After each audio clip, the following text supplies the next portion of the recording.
In all my years, I've never seen anything like this. Some graves hold secrets that should never be disturbed.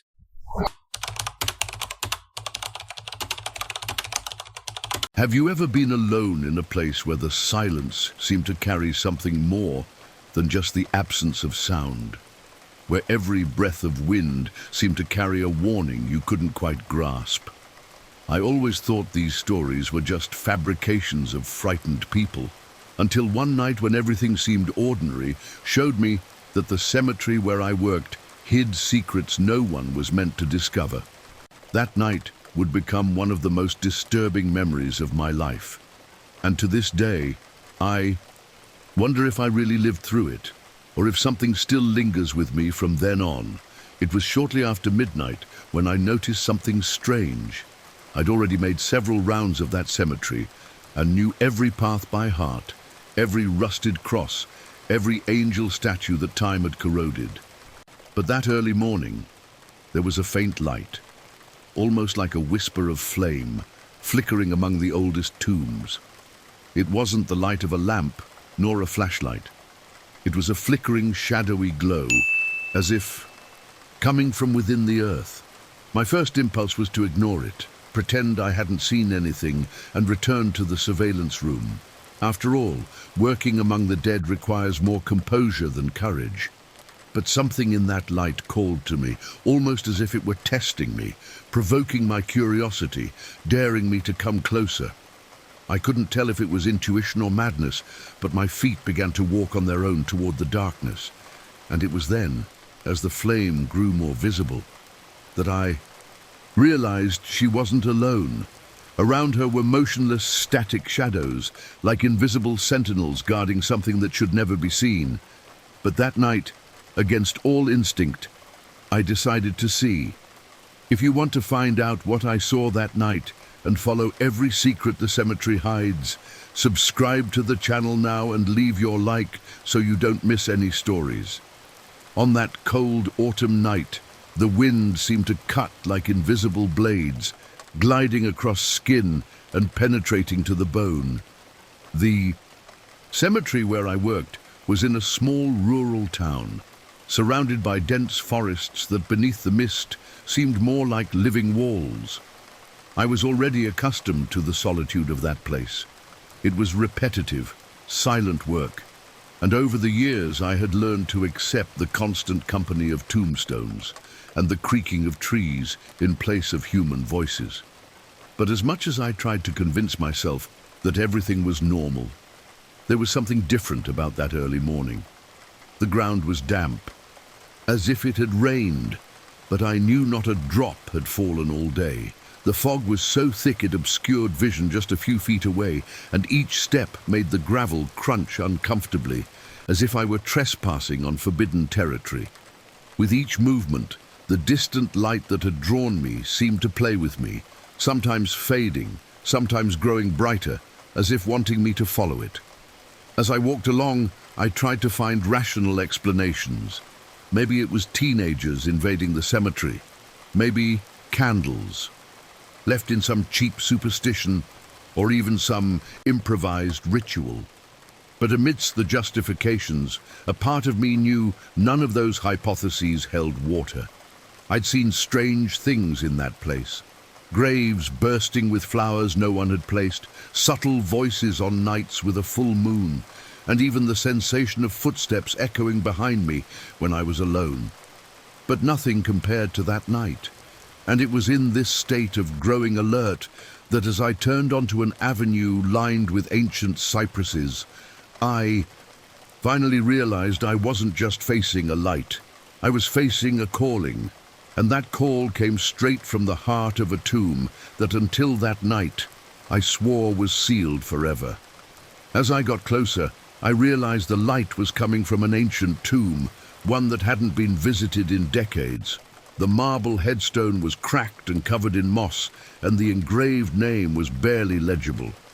The detail that made me freeze for a few seconds was the partially exposed coffin, as if someone had carefully removed the earth, not in an act of vandalism, but in something planned and meticulous. Around it, arranged with almost mathematical perfection, were black candles burning silently, forming a circle that illuminated the scene with a somber glow. I approached slowly, trying to make sense of what my eyes were seeing. The flames didn't waver in the wind. They remained steady, as if bound by some invisible command. The air there seemed denser, difficult to breathe, laden with a strong smell of wax, mixed with something metallic, almost like rust. That's when I noticed the symbols. On the wood of the coffin, carved with eerie precision, were markings I'd never seen before. They weren't simple scratches or scrawled letters. They were figures that looked like entwined serpents, eyes wide open in every direction, circles within circles, as if someone had tried to draw a map to a place that didn't belong in this world. The more I looked, the more I felt as if the symbols were staring back at me, studying me, judging me. And then, amid the yellowed bones that lay inside the coffin, I saw the object that seemed to give meaning to it all. A book. Ancient, heavy, its pages were yellowed and stained with something dark, perhaps ink, perhaps dried blood. The cover, made of worn leather, bore an inscription in a language I didn't know, but which stirred within me a visceral sense of danger. I tried to back away, but it was as if the very silence of the place drew me closer. I felt I wasn't just looking at a strange find. I was looking at something that didn't want to be discovered, and at that moment, a shadow crossed my peripheral vision. When I turned around, there was no one there. I stood still for a few seconds, trying to convince myself that the shadow I'd seen was merely a product of the fear beginning to creep into my mind. But no matter how hard I tried to rationalize, I couldn't ignore the feeling that someone, or something, was watching me there very closely. The candles continued to burn steadily, defying the wind that cut through the cemetery. With each moment, the air seemed heavier, and an invisible oppression settled over my shoulders, as if the very space around me had closed in on me. It was in this suffocating silence that I first heard something. At first, it seemed like a distant whisper, like dry leaves blowing in the wind. But soon, I realized there was a rhythm, an intonation, almost as if they were words spoken in a language I didn't understand. The more I tried to ignore it, the louder the murmurs became, until they began to surround my ears, coming from different directions. There was no one there, but I could sense the presence of multiple voices, speaking in chorus, repeating phrases I didn't understand, but which somehow pierced me like icy blades. With each word, my heart pounded, and darkness seemed to close in around the tomb. I looked at the book again, and for a moment, I had the distinct impression that the pages were moving on, their own, as if turned by invisible hands. I squeezed my eyes shut, trying to dispel the vision, but when I opened them again, the symbols engraved on the wood of the coffin seemed to glow faintly, pulsing as if alive. It was at that moment that I realized a terrifying truth. I wasn't just standing before mortal remains. I was at the center of a ritual that wasn't yet over. And that's when the psychological fear became unbearable, because a part of me knew this was just beginning. I tried to pull away, but something in my mind screamed that I needed to understand what was happening. The book, resting between the bones, seemed to pulse, as if it had a heart of its own, drawing my gaze and forcing me closer. My hands trembled, but I touched the worn cover anyway. The leather was cold, a strange chill that came not from the wind, but from within, as if the thing had been shaped in a place where the sun had never shone. When I opened it, I noticed the pages were covered in symbols and phrases written in archaic English, words that required effort to read but carried an almost physical weight. One passage made me freeze completely. It spoke of seals, of protective circles made of fire and black wax, meant not to protect the living, but to contain the dead. The text described how certain rebellious souls, marked by unforgivable crimes, could not rest. They were imprisoned in their own tombs, held hostage by imprisonment rituals that prevented them from wandering the world. It was then that I understood. The symbols on the coffin weren't macabre decorations or graffiti, they were seals. That tomb had been used to keep something contained, not to keep it in peace. And the candles weren't decorations, they were the final barrier. If any of them were extinguished or removed, the bond would be broken. My entire body froze when I came to an even more disturbing passage. If the circle is broken, the imprisoned soul will seek a living host, for emptiness is not enough. I didn't want to believe it, but at that moment I felt a shiver run up my spine, as if something had chosen me before I even understood what was written. I took a step back, but fate seemed unconcerned with my intentions. The ground was uneven, covered in roots, and my foot tripped over one. Before I could regain my balance, my body slammed into one of the candles. She fell over. The flame went out. And at that very moment, the silence became so absolute that the cemetery itself seemed to stop. Breathing. The instant the flame went out, I felt an invisible weight fall upon me, as if cold, bony hands had settled on my shoulders. My body froze, and for a few seconds, I couldn't even breathe. The air around me seemed to condense, becoming thick, dense, almost liquid, as if I were drowning without water.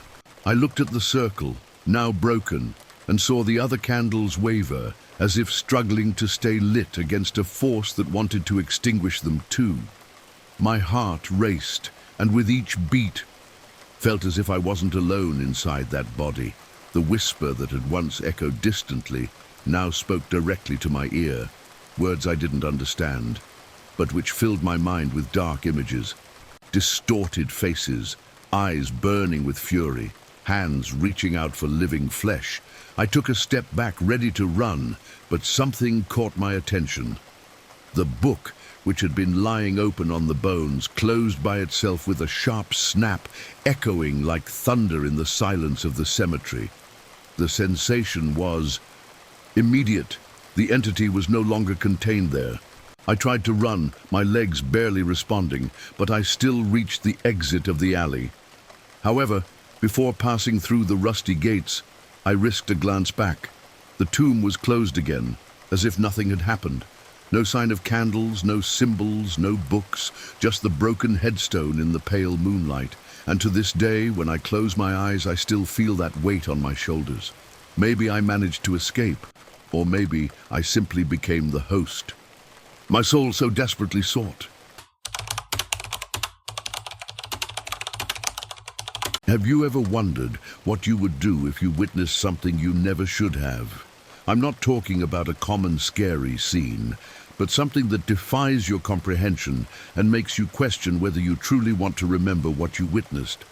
There are nights when the silence of the dead is broken by things the living shouldn't witness, and it was on one of those nights that I realized the cemetery where I worked held secrets far darker than any legend circulating around town. It was dawn, and I was already accustomed to the routine of keeping watch over that place.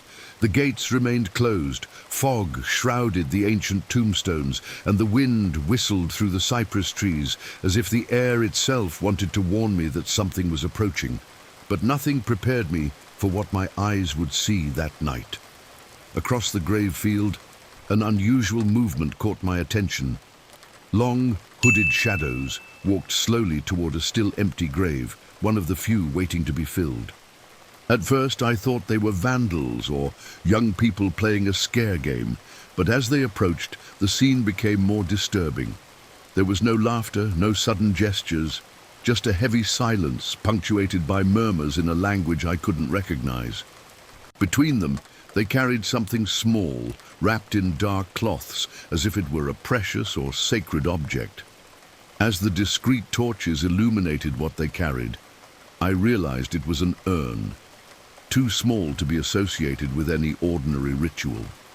The way they held it gave me the sense that it was not just a container, but an offering, And it was in that instant that I realized that what I was about to witness was no simple nighttime invasion. It was something different, something that even silence seemed to fear. If you want to find out what I saw that night and follow every secret the cemetery hides, subscribe to the channel now and leave your like so you don't miss any stories. That night, the clock in the small chapel had already struck midnight when I noticed the air seemed colder than usual. It wasn't just the wind cutting through the trees or the mist gathering around the headstones. There was a strange heaviness to the atmosphere, as if every stone, every cross, and every angel statue had become a silent spectator of something about to happen. I'd always believed the cemetery, despite its somber reputation, was a place of rest, but that early morning, everything about it seemed restless, as if the ground itself were breathing irregularly. I knew every corner of that place. I'd worked there for years, overseeing maintenance and ensuring that no trespassers disturbed the repose of the dead. I'd seen it all. Teenagers trying to impress each other, curious people exploring ancient tombs, and even lonely visitors weeping before forgotten headstones. But what unfolded before my eyes was different. There was no rush, no games, and much less lamentation.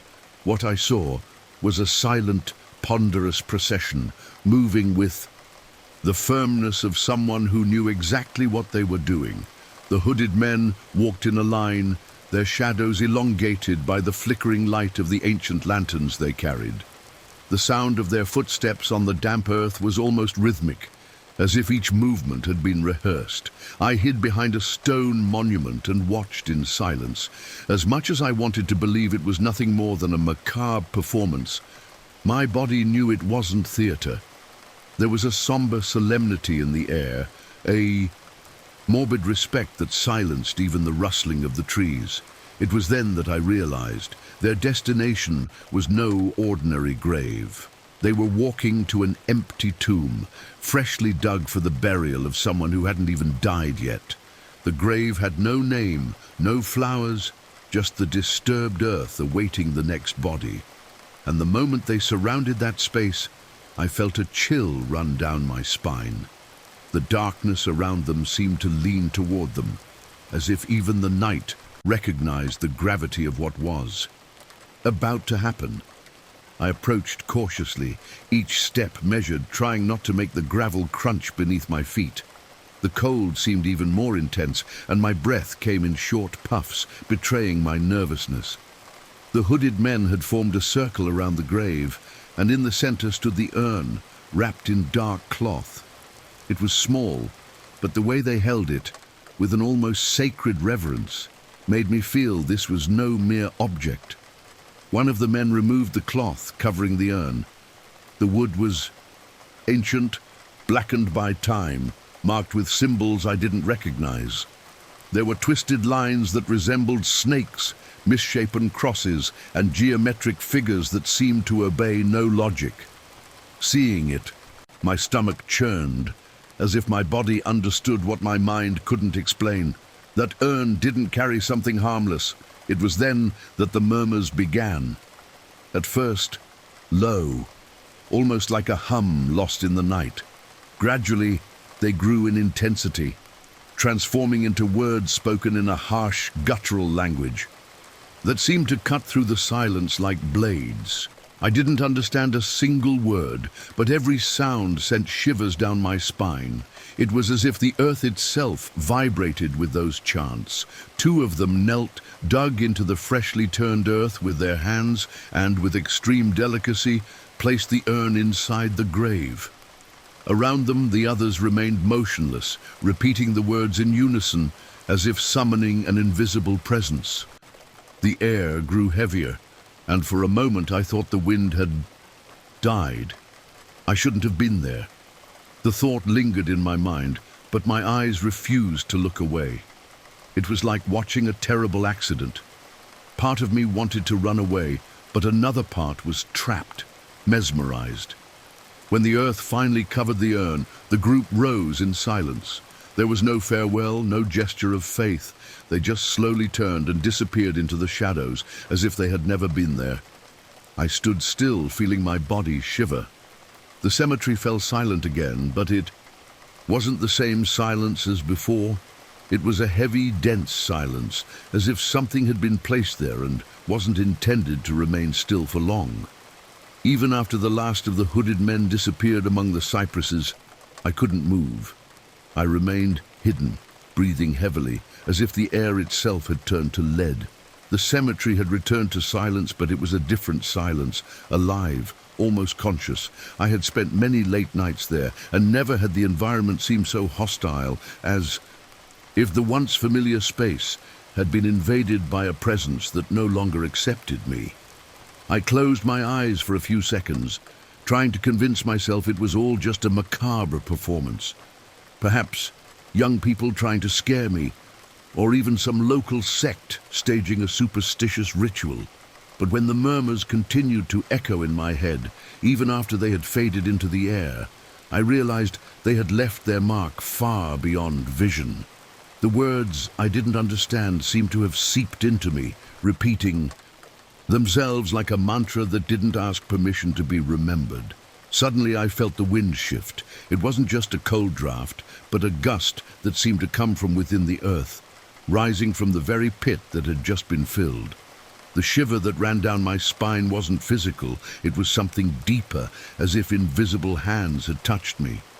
The fear was no longer outside, but within me.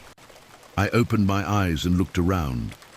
The cemetery looked the same, but nothing was the same.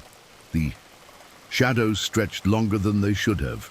The tree branches moved in opposite directions in the wind, and for a moment I swore I saw a small figure standing beside the newly filled grave. I blinked several times, and it was gone. Maybe it was just my imagination. Maybe it was fear playing tricks on me, but the feeling that a child was there, silently watching, never left me. And it was in that instant that I understood. That night was not over. It had only just begun, and something within, that newly disturbed earth, was breathing with me. I spent the rest of the night vigil, unable to sleep. Every sound seemed amplified. The slam of a distant door, the howl of a nearby dog, even the creak of the wood of my own chair made me shiver. When the sun finally began to rise, I decided I needed to return to the ritual site. Part of me wanted to believe it was all just an illusion, fueled by the darkness of the night. Perhaps in the light of day, the cemetery would once again be a resting place, not a stage for nightmares. I walked along the dew-covered path, feeling the weight of the cold morning on my shoulders. The cemetery seemed quieter than usual, as if even the birds avoided singing in this part of the grounds. As I approached the newly filled grave, I realized something wasn't right. The soil, which should have been firm after the digging, seemed disturbed, as if it had been stirred again, but not by careful hands, but by something hurried, desperate. It was then that my eyes fixed on the objects around me. Small toys were scattered in a circle, a torn rag doll, a dented metal car, broken wooden blocks. There was no logic to their being there. No one brings toys to an empty tomb. No child should have anything to do with that place. The scene chilled me to the core, for the objects looked old, used, as if they belonged to someone no longer with us. But what really made me tremble was what I saw next. Among the loose earth were dark, dry stains that time had failed to disguise. I approached cautiously, and when I touched my fingertips to the hardened soil, I realized it was blood. Not much, but enough to tell me the urn wasn't empty. Something or someone had been placed there, silently sacrificed. I looked into the grave. The urn was gone. There was no trace of it, as if it had been removed, or worse, as if it had dissolved into the earth itself. A lump formed in my throat, and a single certainty invaded my mind. The ritual had not been symbolic. A life had been given there. After that morning, my routine at the cemetery was never the same. No matter how hard I tried to move forward, tending the graves and keeping the gates closed, there was always something that pulled me back to that tomb. Each night I patrolled, I felt a different chill as I passed that patch of ground, as if the ground still breathed, pulsing silently beneath my feet. And soon, signs began to show that it wasn't over. Early the next morning, I heard light. Almost. Playful footsteps running between the tombstones. The sound was quick, intermittent, like a child running away from someone. I ran with my flashlight in hand, but found nothing. But when I returned to the spot where I had first heard the footsteps, I saw a small rag doll, the same one I had collected the day before. It was intact, clean, as if it had just been left there. I swore I had stored all those toys in storage, but somehow they always returned, turning up in different places in the cemetery. Over time, what had once been mere footsteps and toys transformed into something even more disturbing. One night, while making my rounds, I heard a childish laugh echoing among the graves. It wasn't a joyful laugh, but a drawn-out, dark laugh, as if innocence itself had been corrupted. I searched desperately for the source of the sound, but it seemed to bounce from one corner to the other, always surrounding me. When I finally stopped before the empty grave, the laughter ceased, and a deathly silence fell. Since then, I can't tell if that ritual offered a child to eternal silence or freed something that should never walk among us. What I do know is that each night, the toys keep appearing, the laughter keeps echoing, and the presence of something invisible never leaves me. And I can assure you, that wasn't the only dark ritual witnessed by gravediggers in this country.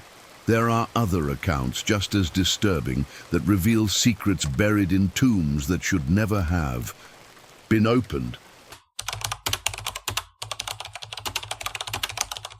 Have you ever wondered what might be hidden behind the walls of an ancient tomb? Many believe that once a grave is sealed, all that remains is silence and oblivion. But that's not always the case. Sometimes the dead don't rest, and the secrets buried with them resurface in ways no one would like to witness. That's what I discovered on a night that forever changed the way I view the cemetery where I work. A place I'd always considered just part of my routine ended up revealing something that defies any logical explanation. That day, I had been ordered to open an old tomb for maintenance. It was a common job, something I had done countless times before. The cemetery, located in a small New England town, was filled with historic crypts, many dating back to the 18th century. I used to take pride in caring for these structures, preserving the memory of those who had passed. But this particular tomb seemed to carry a different weight. From the beginning, there was an eerie feeling in the air, as if the surrounding soil were imbued with something that didn't want to be disturbed. As I approached, the wind blew erratically, as if whispering warnings I didn't understand. I tried to ignore the discomfort, focusing on the task at hand. After all, it was just another crypt in need of repair, nothing more. However, as I placed my hands on the cold stone, I felt a deep shiver run down my spine, as if I had touched not just rock, but something alive. It was the first time my body had reacted before my mind had even processed what was happening, and it was at that moment that I realized this would be no ordinary opening. I was about to discover secrets that should never have been revealed. If you want to find out what I saw that night, and follow every secret the cemetery hides, subscribe to the channel now and leave your like so you don't miss any stories. With effort, I pushed open the heavy stone lid that protected the crypt's entrance. The sound that echoed was dry, metallic, as if the ancient walls were complaining of being disturbed after so many years of silence. The darkness within felt solid, almost palpable, a void that swallowed the light of my flashlight as soon as I pointed it inside. I took a deep breath, trying to dispel the uneasy feeling already gripping me, and cautiously descended the narrow steps. With each step, the air grew colder, and a pungent smell of mildew mixed with rusted iron filled the air. It was the odor of ancient death, a reminder that this space had been sealed for generations. When I finally reached the bottom, my eyes were drawn to what remained of the coffin, already consumed by time. The rotting boards were open, exposing brittle bones mixed with rags that I immediately recognized. They were the remains of priestly vestments, still identifiable by the worn fabric and the gold edges that had withstood the test of time. For a moment, I hesitated. This was unusual, but not inexplicable. Priestly clothing after. All could be found in ancient tombs, as many were buried in their vestments. But there was something about the scene that disturbed me. The folds of the cloth were arranged oddly, almost as if they had been turned over, and the positioning of the bones didn't convey peace. The skeleton looked crooked, as if it had been dumped there in a hurry, or worse, as if it had struggled against something even after death. I brought the flashlight closer to get a better look, and it was at that moment that I realized that the tomb held more than bones. The stone walls, previously hidden by darkness, began to reveal signs that shouldn't have been there. Deep, precisely engraved marks slowly emerged in the light. And the more I illuminated, the more I understood that this was no coincidence. It was a warning. The flashlight's light revealed what my eyes had struggled to believe. On the damp walls of the crypt, strange symbols were deeply etched, as if carved with sharp blades, and almost ritualistic. Patience. They weren't recent marks. Time had eroded some of the lines, but the essence of the design remained intact. And the more I observed, the more I realized that these figures were not mere scribbles. They had a pattern, an order, a meaning that transcended any decoration or act of vandalism. Some of the symbols resembled concentric circles, others depicted distorted, almost hybrid animal shapes, and in several places I could make out inverted crosses superimposed on words that appeared to be corrupted Latin. The detail that made me shudder was realizing that many of these signs were repeated in strategic locations throughout the crypt, as if part of a planned system. It wasn't improvisation, it was a message. I ran my hand over the stone surface and felt the rough relief of the inscriptions. The contact was enough to send a chill down my entire arm, rising to my chest, as if those walls still held the energy of the moment they were etched. Instinctively, I recoiled, but the flashlight, illuminating the low ceiling, revealed more engravings, eyes drawn in sequence, fixed, staring at me from every angle. It was then that I realized something terrible. That tomb was not just a resting place. It had been transformed into a place of desecration. Every stone, every carving seemed to scream that something within had been consecrated to forces that held nothing sacred. I felt my heart race, my breathing heavy. For a moment I thought I heard a faint, muffled whisper coming from the walls. Perhaps it was just the wind passing through the cracks, but the voice seemed to form syllables, almost words. I didn't understand, but the sensation was clear. I was being watched. The urge to get out of there was overwhelming, but something held me captive. Perhaps curiosity, perhaps the fear of leaving behind something that needed to be understood.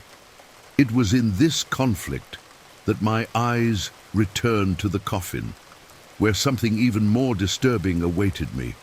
I brought the flashlight closer to the coffin, trying to dispel the symbols that still seemed to stare at me from the walls. Between the rags of priestly vestments and the brittle bones, something gleamed discreetly. I reached out hesitantly, pushing aside the remnants of fabric until my fingers touched a cold metal object. When I pulled it out, the blood ran cold in my veins. It was a crucifix, but not like the ones I usually saw in religious tombs. It was upside down, heavy, corroded by time, as if it had carried within it a story of silent blasphemy. I held it for a few seconds and soon felt a strange pressure in my hands, a physical discomfort that couldn't be explained solely by contact with the oxidized metal. The object seemed to emit a dark energy, as if it had absorbed everything that had happened in that crypt over the years. With each second I held it, a feeling of suffocation grew within me, and my eyes turned to the symbols on the walls, which seemed even more alive, even more pulsating. Suddenly, the narrow space of the crypt began to feel smaller, suffocating, as if the stone walls were closing in around me. My breath became shallow, and the thin air felt as if someone were sharing the space with me. But I was alone. At least, that's what my reason tried to believe. I placed the crucifix back on the bones, trying to dispel that invisible weight, but the sensation didn't dissipate. On the contrary, it intensified, and it was at that moment that I noticed something even more disturbing. Among the remains of the coffin, there was a small volume wedged in, as if it had been placed there on purpose, hidden among the clothing. An object that seemed to be waiting precisely for someone who dared to open the tomb. And when my hands touched the worn surface of that volume, I realized it wasn't just any object. It was a book. I held the volume cautiously, slowly pulling it from among the bones. It was an ancient diary, the leather cover cracked with age, blackened by the dampness of the crypt. The edges were moth-eaten, but surprisingly the pages still held, as if something more than chance had preserved these words. My heart raced as my hands trembled, not just from curiosity, but from the premonition that I was about to cross a boundary that could never be undone. I opened the first page and immediately felt the impact of hurried writing, marked by bold strokes. The diary was no ordinary record of faith or spiritual reflections. On the contrary, the first lines already carried dark confessions, accounts of forbidden rituals. The author spoke of nights when, instead of celebrating masses for the faithful, he conducted ceremonies in secret, away from the eyes of the community. He described gatherings in the cemetery itself, where candles were lit, not to honor the dead, but to invoke forces that should never be called upon. Each page seemed to plunge deeper into a growing darkness. The priest described symbols drawn on the crypt walls, the same ones I had just seen, and spoke of pacts made in exchange for power, knowledge, and promises of life after death. There were mentions of silent sacrifices, inverted prayers, and hymns that sounded like blasphemies. The tone of the confessions oscillated between repentance and devotion to what he called the true liturgy. As I read, I had the unsettling feeling that the words weren't just memories, but instructions. At one point, one sentence in particular chilled me. If this tomb is ever opened, let it be known, my body is not a prison, but a seed, and when the stone is rolled away, what I celebrated will find a voice again. I slammed the diary shut, panting, and realized the silence of the crypt was no longer the same. It was as if, by opening those pages, I had allowed something to breathe again. The inverted crucifix gleamed in the dim light of the flashlight, and the symbols on the walls seemed clearer, more vivid. And in that moment, I understood. That priest never rested. I closed the crypt lid with an effort that drained my strength, but the weight I felt wasn't just physical. From that day on, something changed in the cemetery's silent routine. For the first few nights, I tried to convince myself it was just my imagination, the effect of what I'd read in the diary. But I soon realized the signs couldn't be ignored. During my rounds, I began to hear murmurs that sounded like prayers, but they weren't ordinary prayers. They were distorted, drawn-out chants coming from within the earth, echoing as if they were memories of masses celebrated in secret. The most disturbing thing happened one morning when I found the priest's inverted crucifix on a distant headstone. I had returned the object to the crypt, placing it among the bones, but there it was, covered in dew, as if it had been placed there deliberately for me to see. I picked it up with trembling hands and carried it back, only for it to reappear days later in another spot in the cemetery. It was as if the dead man wanted to remind me that he had never been trapped, just waiting to be noticed again. With every step I take across that ground, I feel as if I'm not walking alone. Sometimes the lantern flame wavers, and for a moment I see shadows of priestly robes moving among the tombs. Other times I smell the strong scent of burning incense, though there's no trace of smoke. The truth is, the silence of that tomb has not been restored. It remains alive, pulsing with the memory of rituals that should never have been revealed. And as I try to find answers, I hear stories from other gravediggers, stories as dark as mine, telling of rituals hidden in forgotten tombs, stories that prove the priest isn't the only one who never rested.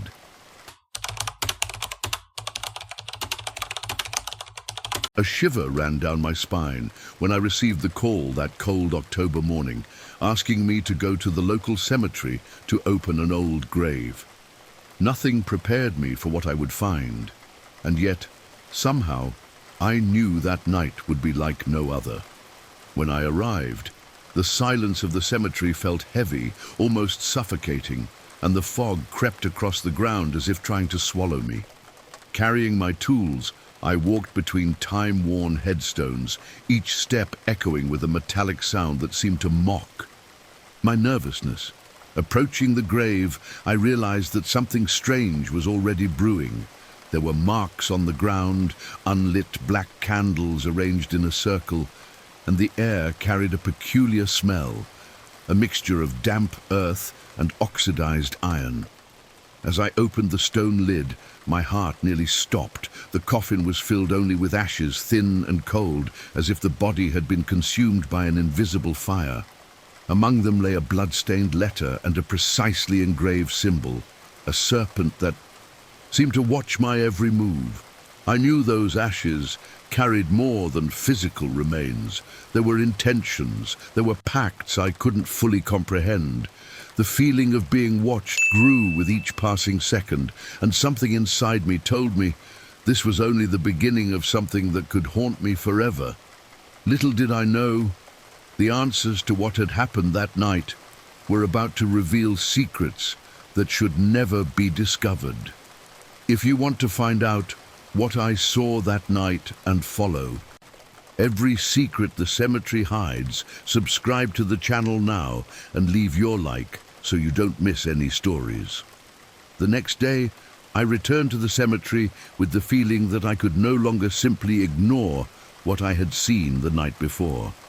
The sun barely broke through the mist that still lingered over the graves, and the air was heavy, as if every tree and headstone silently observed my movements.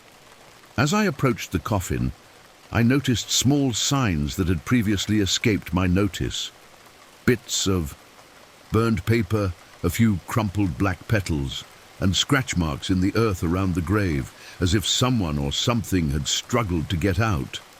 I took a deep breath, trying to calm my racing heart, but every shadow seemed to move erratically, and for a moment I swore I heard soft, almost imperceptible whispers that disappeared as soon as I tried to locate their source.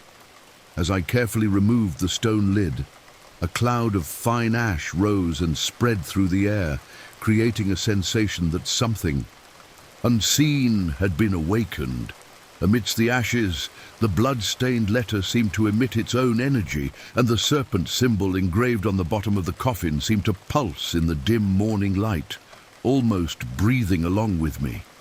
Every detail of the scene suggested this was no ordinary ritual. Someone had meticulously prepared this exhumation, with purposes far beyond human understanding, and no matter how hard I tried to rationalize, the sense of growing danger was impossible to ignore. I knew I was approaching something that could alter my perception of what is real and what belongs to the supernatural. What disturbed me most, however, was the realization that no matter how much I tried to keep my distance, that letter and those ashes seemed to be trying to lead me into a secret I couldn't easily escape. With every second, the certainty that I wasn't alone grew stronger, and something told me the true horror was yet to be revealed.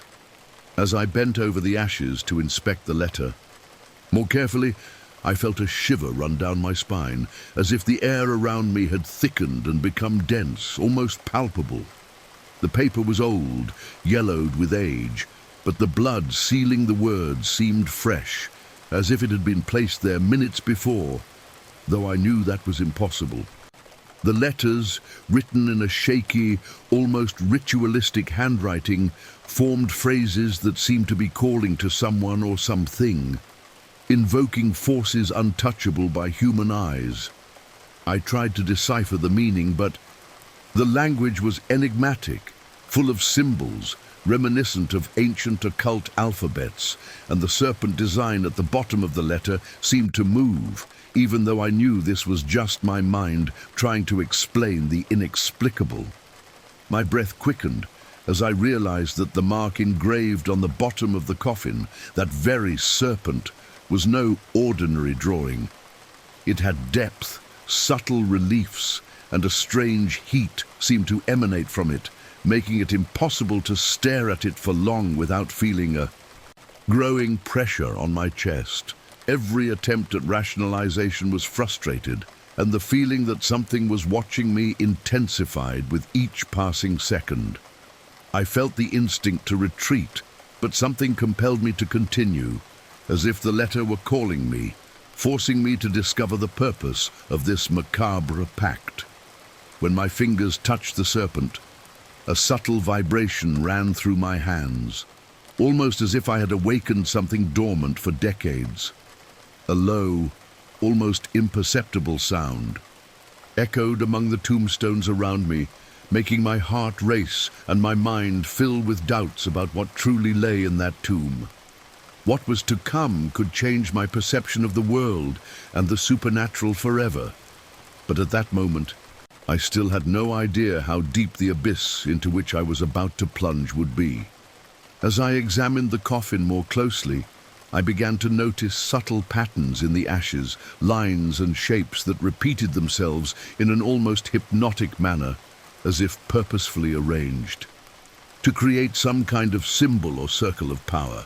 Every detail seemed to carry an intention, as if someone had prepared the space so that a ritual could be completed with eerie precision. At first, I tried to convince myself they were mere coincidences, but the feeling that something invisible was watching my movements grew with each passing moment, making it impossible to remain calm.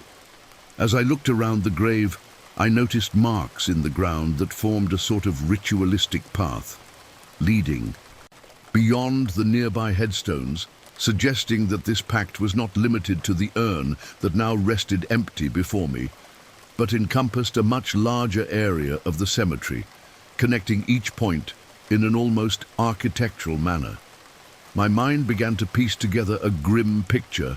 This place had been the site of secret ceremonies, pacts with forces no one dared name aloud, and every ash, every trace of blood, every symbol was part of a plan that transcended common human comprehension. A cold wind swept through the space, carrying with it a metallic burnt aroma, and for a moment I distinctly thought I heard whispers among the trees, voices murmuring incomprehensible words, yet charged with threat and intent. Adrenaline surged as my curiosity drove me forward, even knowing that each step could mean crossing a threshold that could never be undone. Something at the heart of that ritual called to me, promising dangerous revelations and secrets that could only be discovered by facing a silent yet powerful terror.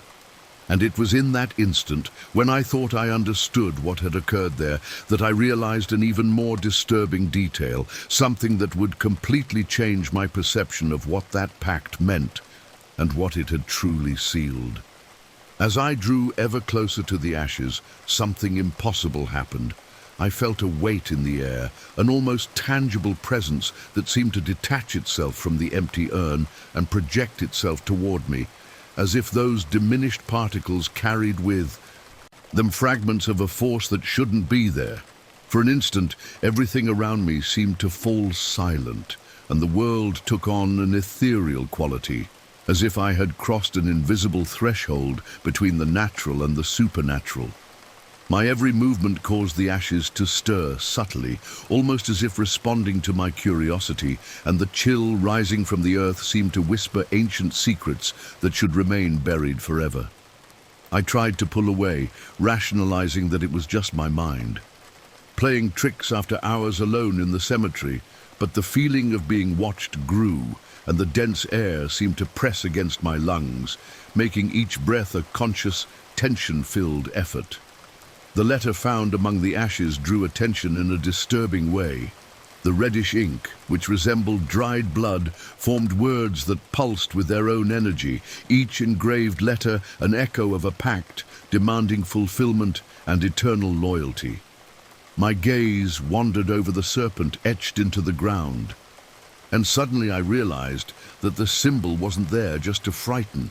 It was a key, a direct link to the power that had been invoked in that tomb, something capable of crossing the boundaries of time and touching anyone who dared disturb the rest of that place.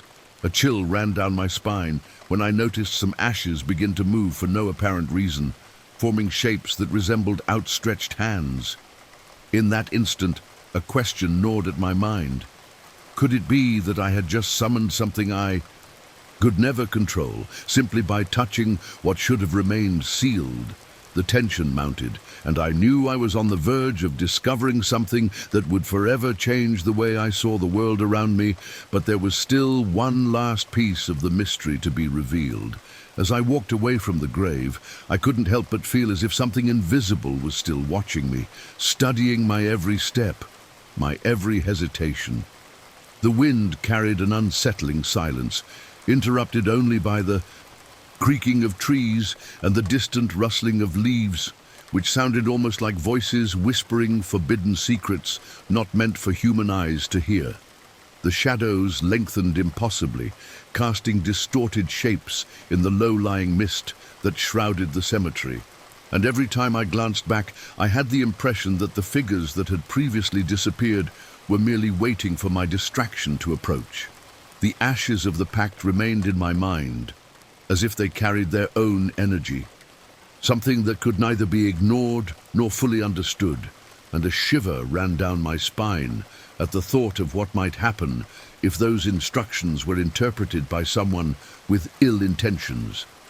The engraved serpent now seemed to writhe before my eyes, reminding me that pacts like that do not end with oblivion or distance. They wait silently for the next unsuspecting person who dares to touch what they do not understand. With each step toward the exit, a sense of urgency grew, almost compelling me to look back at the tomb, at the letter that now seemed to pulse with an invisible power, suggesting the story was far from over. And before I could control the curiosity burning within me, I realized the line between what was real and what was supernatural was beginning to blur, making it clear that the ancient pact was not over, merely awaiting its next victim. If you want to follow all the darkest stories that the Gravediggers have ever witnessed, discover the secrets that remain buried, and delve even deeper into this universe of mystery and terror, subscribe to the channel now and turn on notifications, because stories like this are just the beginning of what you'll discover.